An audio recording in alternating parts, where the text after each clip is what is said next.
Hello, good morning, good afternoon, and good evening wherever you are.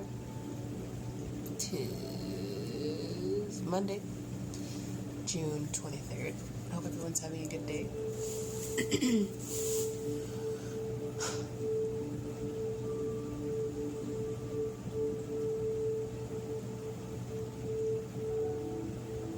Spirit says you don't have to defend yourself all the time.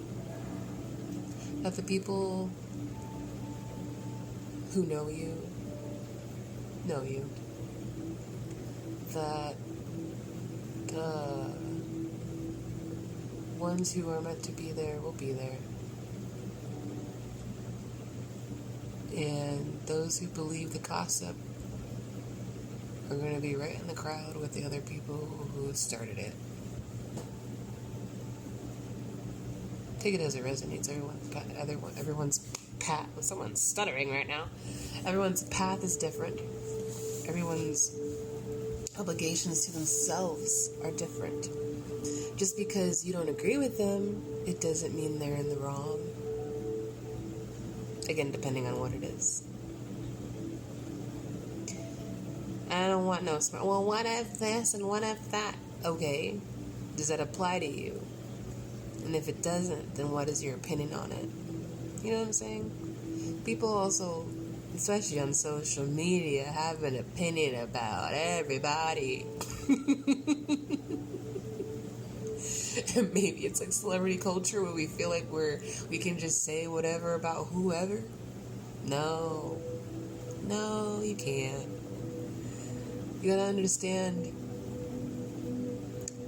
the protection of spirituality and those out here trying to give you messages, and those out here trying to get your attention so you can provide for them in a way that they didn't have to.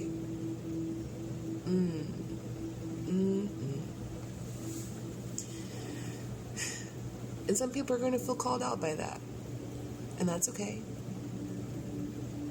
That's, for them to deal with. Some people are going to not like your truth, and that's okay. It's your truth. Some people are going to criticize you for even existing, and that's okay, because it's your existence. We get confirmation burp. We get so hung up on what people think, feel about us, when in reality you should be worried about how you feel about yourself, how you feel about your environment, how you feel in general. And I don't mean in a way that is narcissistic, that is toxic, that is selfish. I mean in a way that is healthy for you. Meaning if you have to get yourself away from certain people, places, or things that aren't good for you, then that means you're doing good for you. It's alright to leave people in those places because they don't want to be good for them. You know what I'm saying?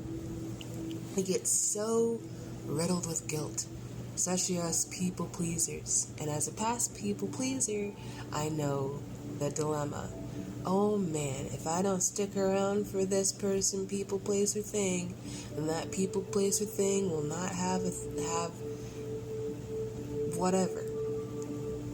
If I don't do this, then that people, place, or thing won't be able to do that. Why is that your obligation? Why are you so worried about someone else or something that is not worried about you?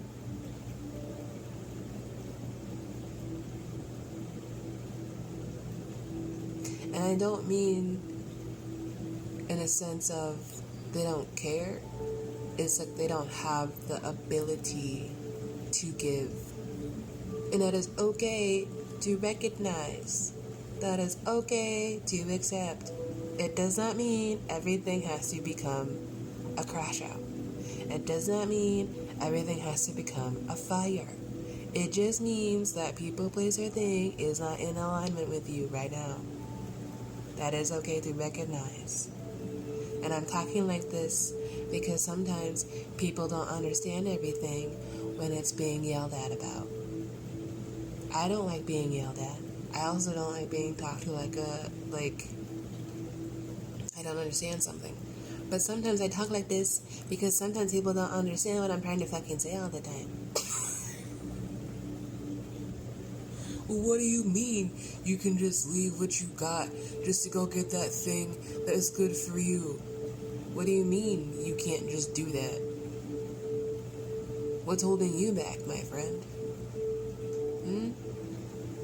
Because it sounds like your ego is telling you you have to stick around in order to get that thing that you're trying to get so bad. But in reality, the only thing that you really need to be getting is yourself together.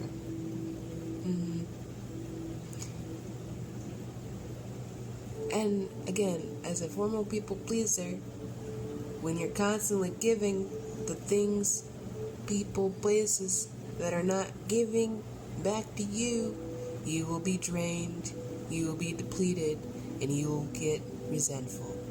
So what you can do is slightly remove yourself, or completely, depending on the situation, so that way you can assess and realign. And it might sound simple and easy, and it can be if you just let go of your freaking ego. If you stop telling yourself the things that you're doing are things you're meant to do and just flow. If you let go of control and just let yourself float in the unknown and see what that's like. Is it scary? Hell yeah.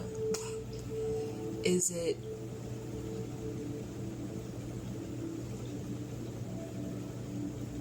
I'm trying to find the word.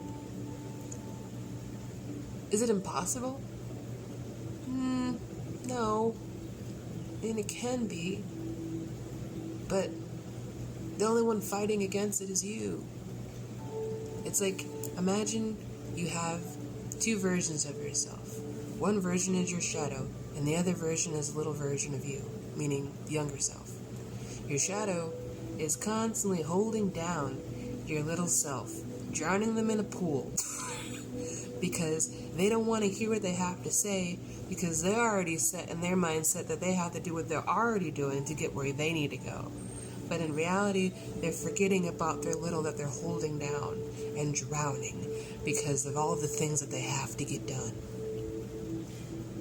But there's going to be a day that little you just comes back up with vicious resentment towards yourself, your shadow, because you didn't let go. You didn't want to be free. You didn't let them play. You didn't let them experience. So now it's you versus you fighting you. And you gotta get them back together on the same page, realign, and say, hey, shadow, I want to have this experience. I want to be able to flow, but you're in my way. Your shadow says, well, if I let you in the way, we're going to not have anything. That's not true. Who said that? Your shadow. Your shadow, I'm not saying it's not a reality for some people, but it also gets in the way of you experiencing things that you always wanted to experience, and you know deep down you do. But your shadow says, no, we can't. We have other things to do. And I'll continue this in a part 2.